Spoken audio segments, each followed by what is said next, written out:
Existe uma metáfora que eu gosto muito de utilizar quando a gente fala de ofensa. Essa metáfora nos traz o seguinte: suba no alto de uma montanha, pegue uma folha de papel, rasgue em vários pedacinhos e aí você sopra essa folha de papel no alto da montanha e deixe que o vento leve. Depois disso, você tenta juntar todos os pedaços e reconstituir a folha. Vai ser difícil de encaixar tudo de novo, né? Pois bem, esse é o potencial ofensivo que as palavras têm quando disseminadas por toda a sociedade. Para coibir que isso ocorra de forma irresponsável, a Constituição nos traz o inciso 5 do artigo 5º. E ele nos traz que é assegurado o direito de resposta proporcional ao agravo, além da indenização pelo dano material, moral ou à imagem.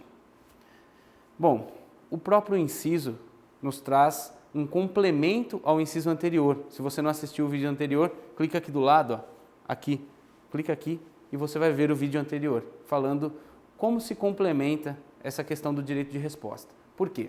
O inciso anterior nos traz a liberdade de expressão, porém, delimita que a liberdade de expressão possui algumas diretrizes a serem seguidas, obviamente, deixando de lado a possibilidade de censura prévia. Contudo, não se pode ter o anonimato quando você vai expressar a sua opinião.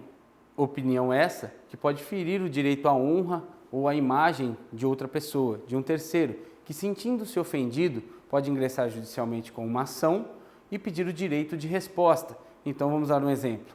O jornal publica uma notícia a seu respeito que na verdade não procede com a realidade. Então uma pessoa muito parecida contigo vai lá e assalta uma outra pessoa na rua. E ao ver a pessoa de perfil, de costa, o jornalista que fotografa vai verificar junto à polícia as informações e você é um dos suspeitos, por se parecer muito com o sujeito que cometeu o crime. Então, a rede de televisão vai lá e coloca você como o agente que cometeu o crime. Isso te dá o direito de resposta, isso te dá uma possibilidade de indenização. Você pode ser indenizado em relação a essa ofensa que lhe causou dano à imagem. Então, isso é uma garantia que a própria Constituição nos traz. É importante que nos lembremos disso, porque a honra, a imagem, agora diante da internet, diante dessa facilidade de nos expressarmos publicamente, isso acaba ficando em jogo com frequência. E o anonimato, ele pode atrapalhar esse tipo de investigação. Então, se a pessoa publica isso anonimamente na internet, fica mais complexo de se descobrir. Vou dar um panorama em relação a esse tipo de responsabilização, vou dar um panorama em relação ao direito de resposta propriamente dito. Recentemente tivemos eleições municipais. As eleições municipais acabam fomentando ali uma disputa, rivalidade em muitos municípios do país. Temos mais de 5.000.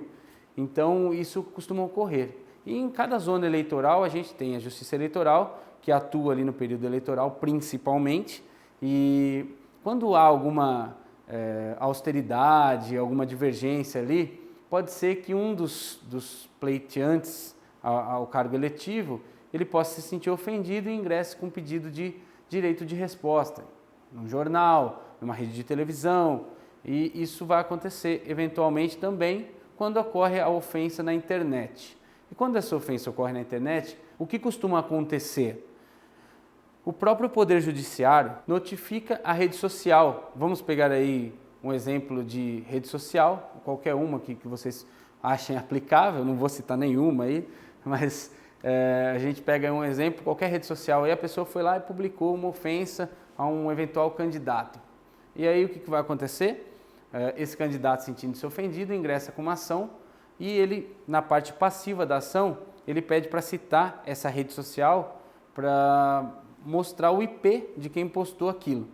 Então, diante do IP, o próprio Poder Judiciário vai lá e pede para a operadora, seja operadora de telefone que gerencia internet, seja provedor de internet, enfim, de maneira geral, porque eu não sou um conhecedor pleno de tecnologias, mas a gente pede de modo abrangente numa ação dessas, e a própria operadora, ela fornece ao Poder Judiciário o IP, o proprietário daquele IP, no nome de quem estava aquele IP, aquele acesso naquele momento em que foi postado e que a rede social forneceu o número.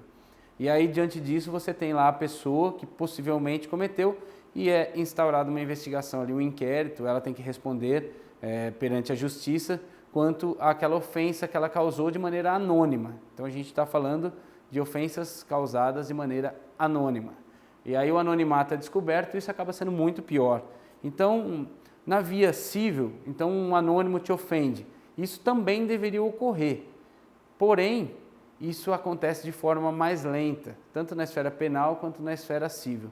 Isso principalmente em virtude da falta de funcionários, por exemplo, no Estado, para a investigação digital, a investigação dos processos que ocorrem de forma digital. Então você vai lá na polícia e um fake te ofendeu na rede social. Aí você precisa descobrir quem é esse fake. Se tivéssemos a celeridade, a rapidez com que a Justiça Eleitoral conta para descobrir isso daí, acredito que estaríamos muito à frente do que estamos agora.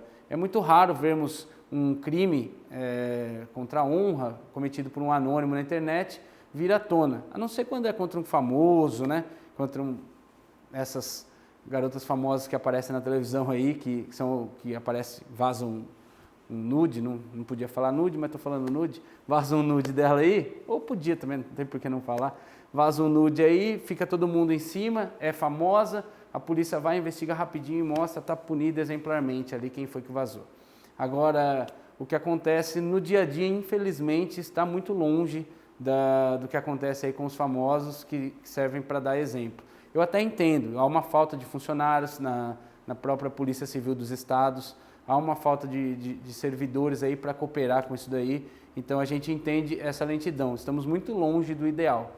Mas, em regra, a garantia trazida pelo inciso 5 do artigo 5º da Constituição Federal, ela nos possibilita aí pleitear o direito de resposta, uma indenização por dano moral, material e a reparação do que isso possa ter nos causado. Mas nem tudo é reparável, né? Como eu disse no começo, lembra do começo do vídeo, quando você sobe no alto da montanha e rasga a folha, por mais que você ache a maior parte dos papéis, alguma ponta vai ficar solta pelo espaço aí e entre as pessoas da sociedade não é diferente. Então ficamos por aqui por hoje. Valeu, falou!